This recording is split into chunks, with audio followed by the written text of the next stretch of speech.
Students, SB ইনস্টিটিউটের YouTube চ্যানেলে সবাইকে ওয়েলকাম। আশা করি তোমাদের প্রত্যেকেরই WBCS এর এক্সাম খুব ভালো হয়েছে। আবার কেউ কেউ দুঃখিত, কারণ অনেক প্রশ্ন একটু ট্রিকি এসছে, সেগুলো নিয়েও কিন্তু তোমরা দুশ্চিন্তা করছো। তা যাই হোক, সেইগুলো ঝেড়ে ফেলে আমাদেরকে সামনে 2024-এর জন্য প্রিপারেশন নিতে হবে। তার আগে দেখো 2023-এর জিআই এর যে অ্যান্সার কি সেটা একটু আমরা দেখে নিই। প্রথমে দেখো একদম ফার্স্ট যে প্রশ্নটা বলেছে, কি বলছে, এ বি সি ডি এরা হচ্ছে 4 বন্ধু। ডি এর থেকে কে বড়? ডি এর থেকে সি বড়, তাহলে ডি লিখলাম। ডি এর থেকে কে বড়? সি বড়। কিন্তু বি এর থেকে ছোট, কিন্তু সি কার থেকে ছোট? বি এর থেকে ছোট, তাহলে সি কার থেকে ছোট? বি এর থেকে ছোট লিখলাম। এ বড় কিন্তু সব থেকে বড় নয়, তাহলে কি বলছে এখানে যে এ কিন্তু বড়, কিন্তু এখানে আমরা কখনোই বলতে পারছি না এ এদের 3 বন্ধুর মধ্যে সব থেকে বড়, সেটা কিন্তু আমরা বলতে পারবো না। এবার বলেছে বয়স অনুযায়ী ঊর্ধ্বক্রমে সাজাও। এ বি সি ডি এই যে বয়স অনুযায়ী আমাদেরকে ঊর্ধ্বক্রমে সাজাতে হবে। তাহলে এক্ষেত্রে দেখো ঊর্ধ্বক্রম মানে ছোট থেকে বড় আমরা সাজাবো ধীরে ধীরে।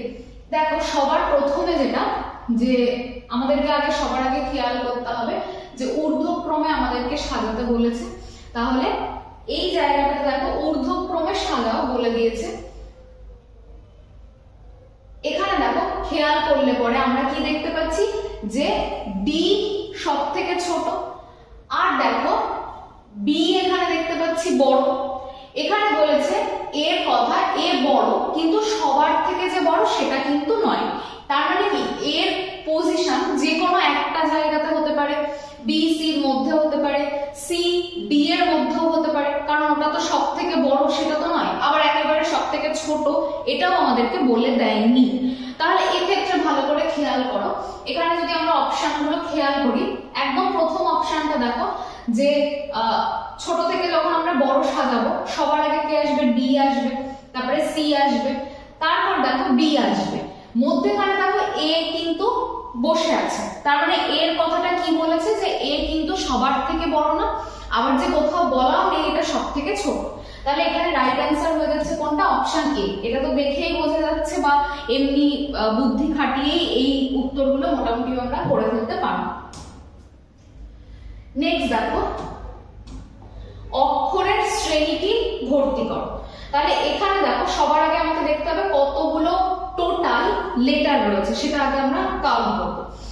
1 2 এখানে একটা বসবে, 3 4 5 6 7 8 9 10 11 12 13 14 15 16 টোটাল এখানে লেটার রয়েছে বা অক্ষর রয়েছে কটা? 16টা। তাহলে এই ধরনের যখন জিআই দেবে তখন আমরা কি করব? এই 16টা যে অক্ষর রয়েছে এদেরকে আমরা সমান ভাগে ভাগ করে নেব।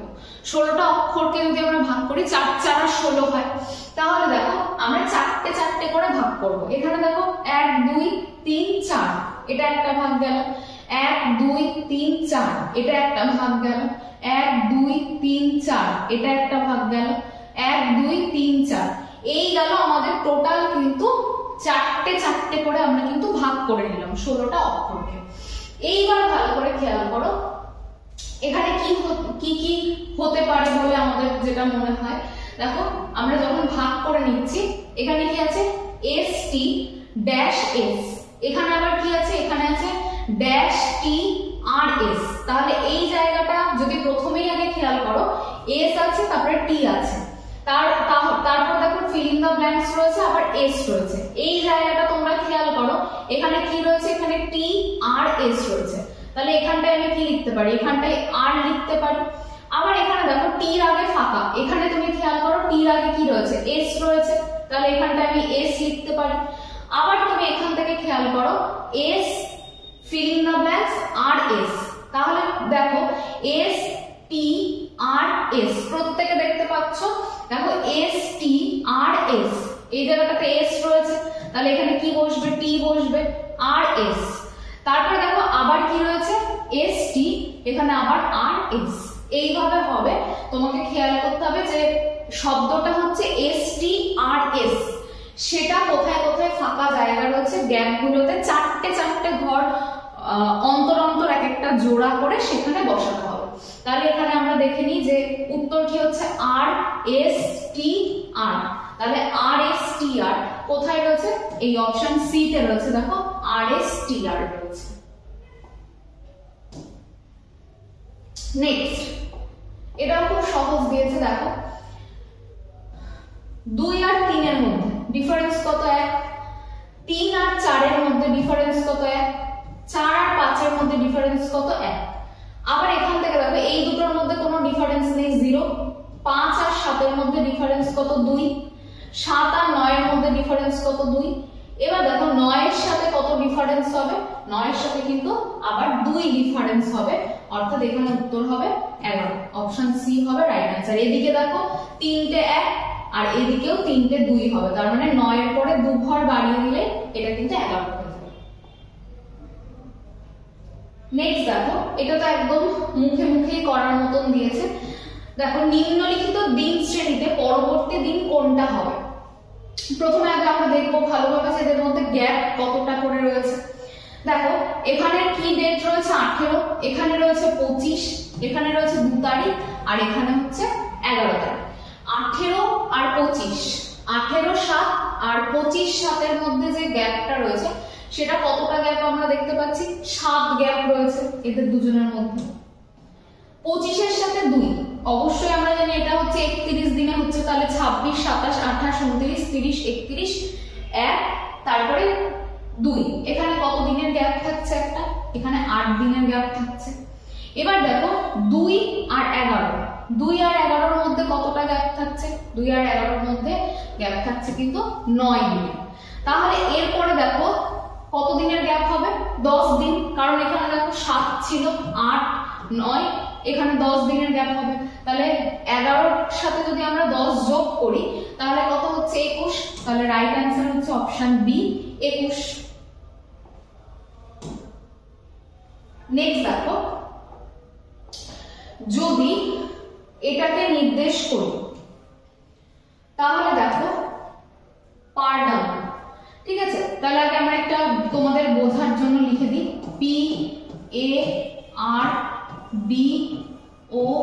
PARDON। পার্ডন কত আছে? 7, 2, 1, 8, 9, 0। এছাড়া দেখো কি বলছে, এরপরে রয়েছে হচ্ছে মার্সি।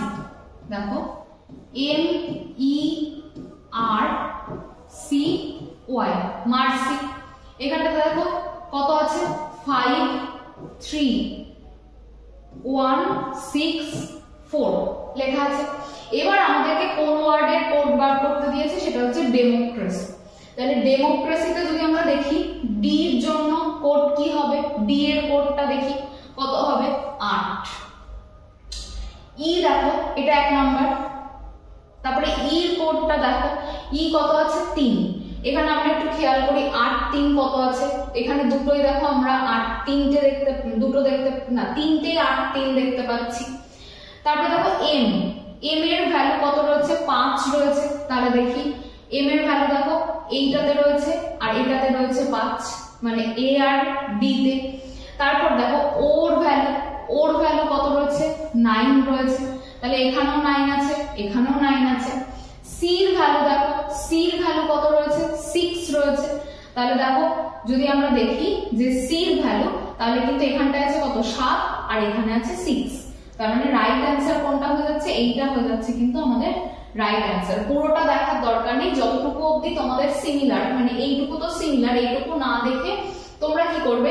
DEMO এই কটা ছেড়ে দিয়ে দেখো সি থেকে যদি দেখো খুব তাড়াতাড়ি হয়ে যাবে। সি এর ভ্যালু হচ্ছে 6, তাহলে এখানে 6 আছে কিন্তু এখানে কিন্তু 6 নেই, এখানে 9 আছে, তাহলে এটা হচ্ছে না। নেক্সট দেখো সঠিক চিত্র তোমাকে নির্দেশ করতে বলেছে।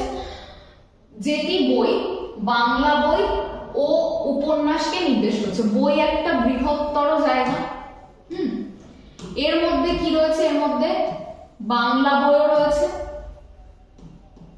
আবার উপন্যাসও রয়েছে, তাহলে দুটোই থাকছে। বইয়ের আন্ডারেই তো বাংলা বই উপন্যাস সবই পড়ছে। তাহলে এখান থেকে দেখো রাইট কোনটা হবে, রাইট হবে অপশন ডি, কিন্তু রাইট হবে। কারণ দেখো এই ছবিটাই কিন্তু রাইট ছবি হচ্ছে। বইয়ের মধ্যে দেখো বাংলা বই আর উপন্যাস রয়েছে, আবার কি কিছু বাংলা বই তো উপন্যাসও হতে পারে, তার মানে কিছুটা জায়গা এখানে ওভারল্যাপ করছে, সেই জন্য এই ছবিটা কিন্তু রাইট অ্যান্সার। নেক্সট দেখো, একটু ঘুরিয়ে দিয়েছে কিন্তু খুব ইজি। একটি মাসের সপ্তম দিন শুক্রবার থেকে 3 দিন আগে, এই জায়গাটাতেই টুইস্ট, শুক্রবার থেকে 3 দিন আগে, তাহলে কোন মাসের 7th ডে যেটা, সেটা কি বার হচ্ছে? দেখো শুক্রবারের যদি 3 দিন আগে চলে যায় তাহলে হচ্ছে মঙ্গলবার, তাহলে শুক্রবারের 3 দিন আগে মানে এটা হচ্ছে মঙ্গলবার। 19তম দিন কি বার হবে? 19। আবার দেখো 14 নাম্বার দিনও কি হবে, আমরা ক্যালেন্ডারের চ্যাপ্টারে পড়েছি 14 নাম্বার দিনও মঙ্গলবারই হবে। তারপর দেখো 14 পরে কত যোগ করলে 19 হয়? 14 পরে 15, 16, 17, 18, 19, 5 যোগ করলে হচ্ছে, তাহলে মঙ্গলবারের সাথে তুমি 5 যোগ করো, বুধ, বৃহস্পতি, শুক্র, শনি, রবি, তাহলে রাইট অ্যান্সার কি বার হচ্ছে? রাইট অ্যান্সার হচ্ছে কিন্তু রবিবার। নেক্সট দেখো, A B C D E F একটি ষড়ভুজ আকৃতির টেবিল ঘিরে চেয়ারে বসে আছে।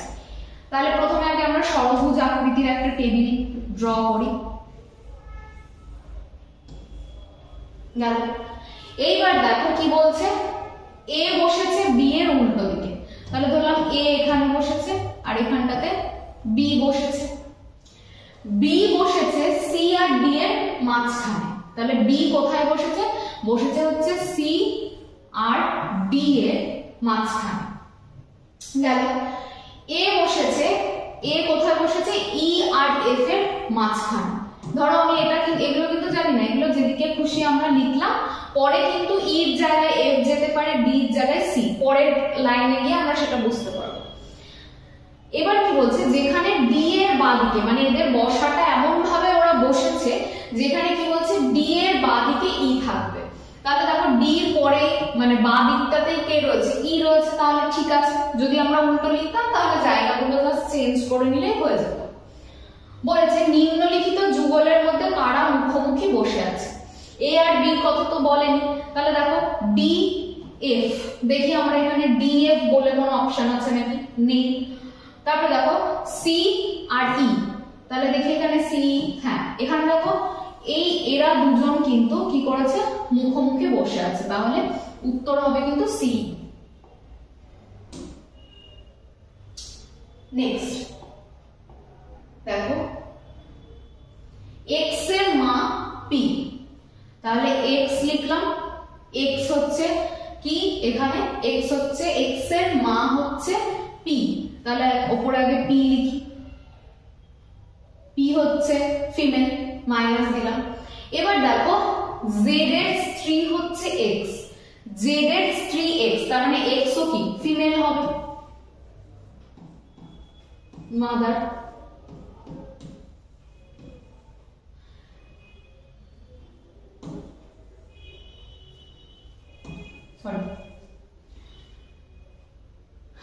এবার দেখো কি বলছে, z এর স্ত্রী x, তাহলে z আর x, z এর মাথায় কি প্লাস। এবার বলছে p এর ভাই y, তাহলে দেখো p এর যে ভাই সে কে? সে y, তাহলে p এর ভাই যদি আমরা বলি তাহলে সেটা কি হবে? y হবে, y হচ্ছে মেল। তারপর দেখো p এর স্বামী q, p এর স্বামীকে, p এর স্বামী হচ্ছে q। বলেছে কি p এর সাথে z এর সম্পর্ক কি? দেখো এটা অনেক আগেই উত্তর দেওয়া যেতে পারতো, সেটা হচ্ছে p x এর মা, x এর মা হচ্ছে p, তার মানে x আর z এরা দুজন কিসের সম্পর্কে রয়েছে? হাজবেন্ড এন্ড ওয়াইফ এর সম্পর্কে রয়েছে, x আর z। তাহলে কি এরা যদি হাজবেন্ড ওয়াইফ হয় তাহলে z তো কি হাজবেন্ড, আর p টা কি? p হচ্ছে শাশুড়ি হওয়া উচিত। তাহলে দেখো যেহেতু x কি ওয়াইফ, z এর ওয়াইফ তো x, ওয়াইফের মা যখন হবে তখন অবশ্যই সেটা হবে মাদার ইন ল বা শাশুড়ি, তাহলে এটা হবে রাইট অ্যান্সার।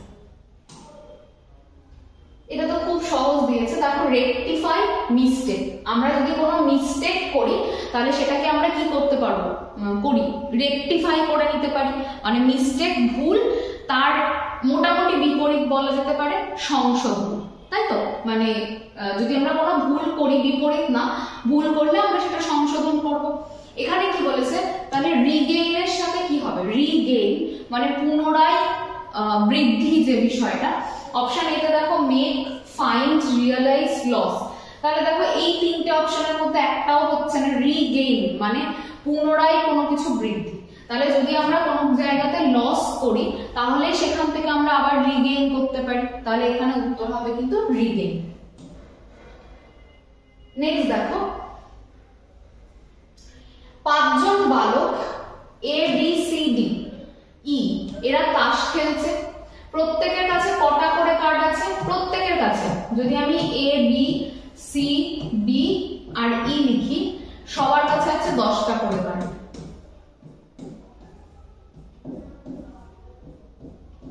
সবার কাছে 10টা। এবার দেখো কি বলছে, ই 3টি কার্ড এর কাছ থেকে ধার করে। কে ধার করছে? ই ধার করছে। কার কাছ থেকে? এর কাছ থেকে।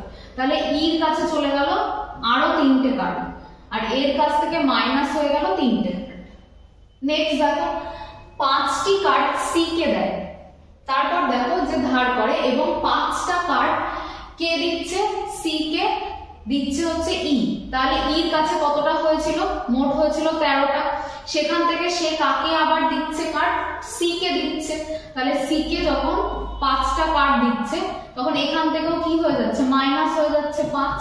তার মানে এখন ইর কাছে কটা কার্ড থাকছে? 13 থেকে যদি আমি 5 মাইনাস করে দিই থাকছে 8।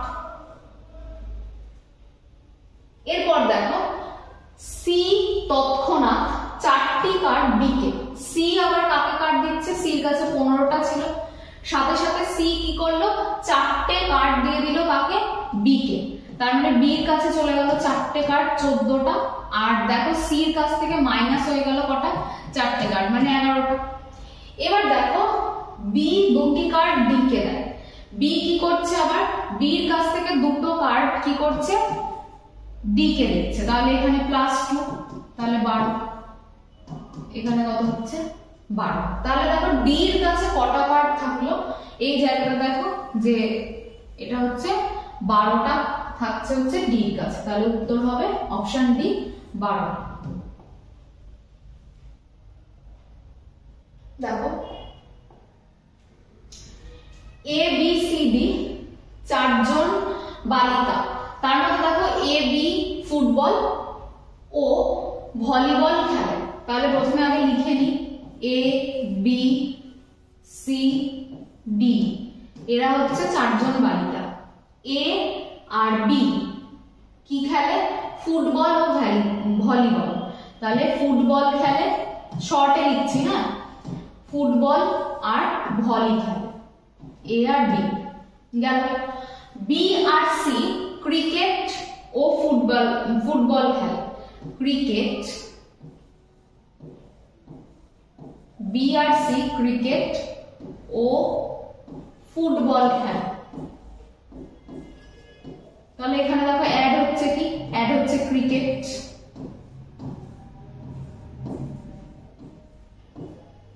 এরপর দেখো সি আর ডি ক্রিকেট আর ব্যাডমিন্টন খেলে। সি আর ডি কি খেলে? ক্রিকেট ও ব্যাডমিন্টন।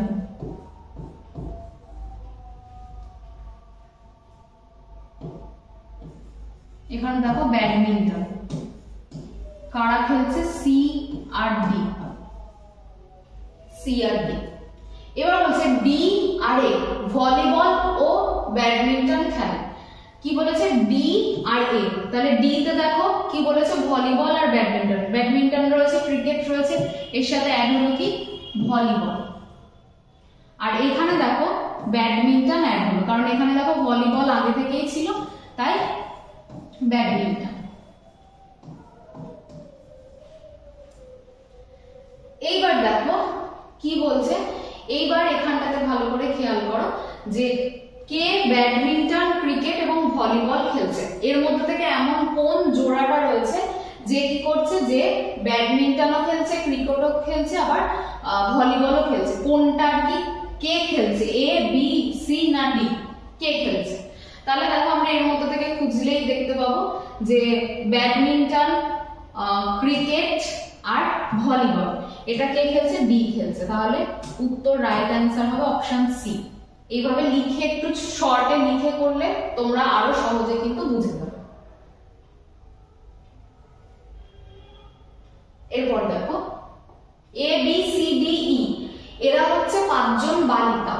তার মধ্যে দেখে দেখো এখানটাতে কি বলেছে যে এ বি সি ডি লম্বা, বাকিরা কিন্তু বেটে। তার মধ্যে কে কে লম্বা, এ লম্বা, ডি লম্বা আর ই লম্বা, এরা লম্বা। তারপর দেখো বি ডি ই এরা কালো এবং বাকিরা ফর্সা। সি আর ই এরা কে মোটা আর বাকিরা রোগা। তাহলে দেখো এই জায়গাটাতে ভালো করে খেয়াল করো যে এই জায়গাটা এ ডি ই এরা হচ্ছে লম্বা আর বাকি সবাই কি রয়েছে, সবাই কিন্তু বেটে। তার মানে যদি এ ডি ই বাদ দিই তাহলে বি আর সি এরা কি হচ্ছে, এরা বেটে হচ্ছে। আমাদের উত্তরে কি জানতে চেয়েছে যে প্রথম সারিতে বেটে, ফর্সা, মোটা বালিকা কোনটা। তাহলে সবার আগে আমরা বেটের ক্রাইটেরিয়াটা খুঁজবো, কারণ সেটাই বেশি সহজ হবে। বি আর সি এর মধ্যে থেকে কেউ একজন এখানে উত্তর হবে। তাহলে দেখো বি অথবা সি এর মধ্যে থেকে আমাকে দেখতে হবে ফর্সাকে। তাহলে ফর্সা যদি আমরা খেয়াল করি তাহলে দেখো এখানটাতে কি বলেছে, বি ডি আর ই। তার মানে ধরো বি ডি আর ই এরা কি, এরা তিনজনই কিন্তু কালো আর বাকিরা ফর্সা। তাহলে দেখো বি ডি ই এই মাথায় যে তিনটে দাগ দিলাম এরা কালো, বাকিরা ফর্সা। তার মানে পড়ে থাকছে কে, সি কিন্তু এর মধ্যে পড়ছে যে কি, যে ফর্সা। তাহলে রাইট অ্যান্সার হবে অপশন বি, এটা কিন্তু সি হবে উত্তর। তাহলে দেখো জিআই এর প্রশ্নগুলো খুব কঠিন তা একেবারেই নয়, বা প্রত্যেকবারের মতো দিয়েছে তাও নয়, একটু অন্যরকম দিয়েছে, কিন্তু একটু বুদ্ধি খাটিয়ে করতে পারলে খুবই সহজ ছিল। যদি তোমাদের এরকম হেল্পফুল ভিডিও আরো প্রয়োজন হয় তোমরা অবশ্যই এসবি ইনস্টিটিউটের ইউটিউব চ্যানেলটিকে সাবস্ক্রাইব করবে। সবাইকে অসংখ্য ধন্যবাদ। পরের কোনো ভিডিওতে দেখা হচ্ছে। এই ভিডিওগুলো তোমরা প্রত্যেকে অ্যান্সার কি সংক্রান্ত ভিডিওগুলো প্রত্যেকের কাছে শেয়ার করে দিও, এবং যারা পরীক্ষা দাওনি তারাও দেখো, তাহলে কিন্তু তোমাদের একটা ধারণা অন্তত হবে যে এখানে কি ধরনের প্রশ্ন আসে এবং কতটা নলেজ থাকলে তোমরা এই উত্তরগুলো তোমরা দিতে পারবে, সেটা অন্তত ধারণা হবে। এরকম নয় যে আমরা WBCS দিইনি বা আমার বয়স হয়নি বলে আমি একেবারেই পুরোটা স্কিপ করব, এরকম না। তোমরা অন্তত বুঝতে পারবে কোশ্চেন কেমন হয়, সেই প্যাটার্নটা তোমাদের কিন্তু অনেকটা আত্মস্থ হবে। সবাইকে অসংখ্য ধন্যবাদ ধৈর্য ধরে ভিডিওটি দেখার জন্য। Thank you.